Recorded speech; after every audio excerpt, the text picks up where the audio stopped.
I'm with the Frisco 5, and there's other members here as well. Everybody stand up, stand up, stand up.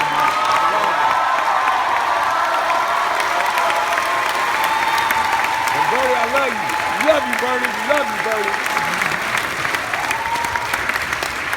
I'm usually very outspoken, but I'm nervous because it's been a long time. I've been wanting to meet you forever. So I'm just excited just to be in the same room as you, Bernie. So I totally feel it, Bernie. I lost my voice a little bit after the Warriors game, so. We're gonna do it tonight too, baby!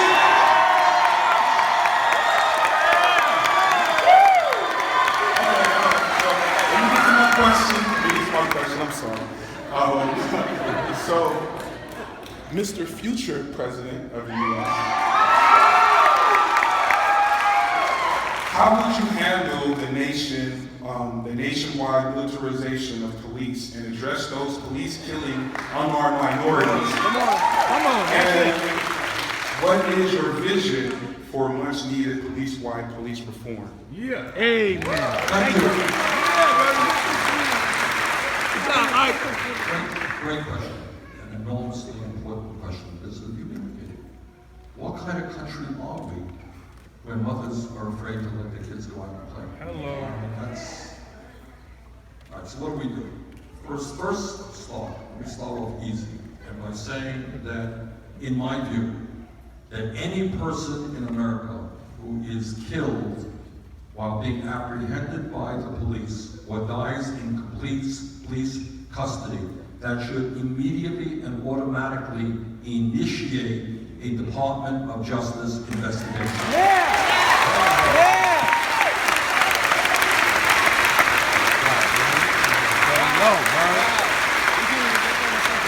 So the word goes out, it is not going to be just local police departments investigated, it will be an aggressive Department of Justice and an aggressive Attorney General. That's number one. Number two, unlike many other countries, here in law enforcement in America, we do not have the culture which says that lethal force, shooting somebody, is the last response, not the first response.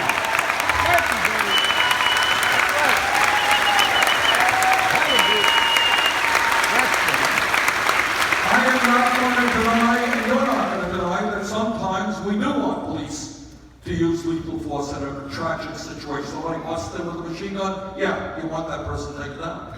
But too often the response is lethal force rather than coming up with other ways to deal with the problem. Third point you raised. There are communities in America where the police look like occupying armies. Right. Now you think you're in Iraq, you're invading the community. They were trained that way. The goal is, and there are some police departments in America who do this, the goal is not for a police department to be intimidating the local populace. The goal is to have a police department which is part of the community, which is respected, which is helpful. We want a police department where people feel comfortable going to a police officer and saying, hey, there's some drug dealing going on over there. We want the police to be part of the community, not a force that terrifies and frightens the people in the community. Yeah. Further, what we have got to do, and this is tough, it's not tough stuff, but it's something we got to focus on, is we want local police departments to reflect the diversity of the communities they serve.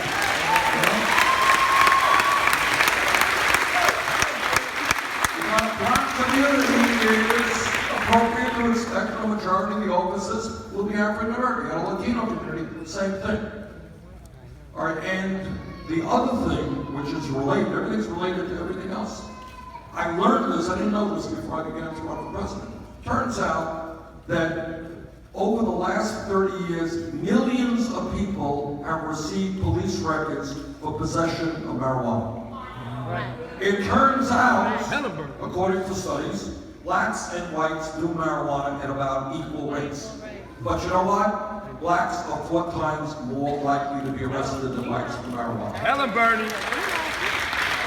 Turns out that we got a Federal Controlled Substance Act that lists marijuana as a Schedule I drug. Systemic racism. Right next to heroin.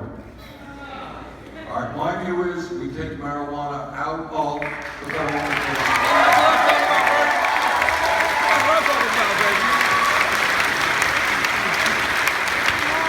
Because if a police officer stops your car and there's marijuana in there, you got not just the marijuana issue, but other things occur as well. All right?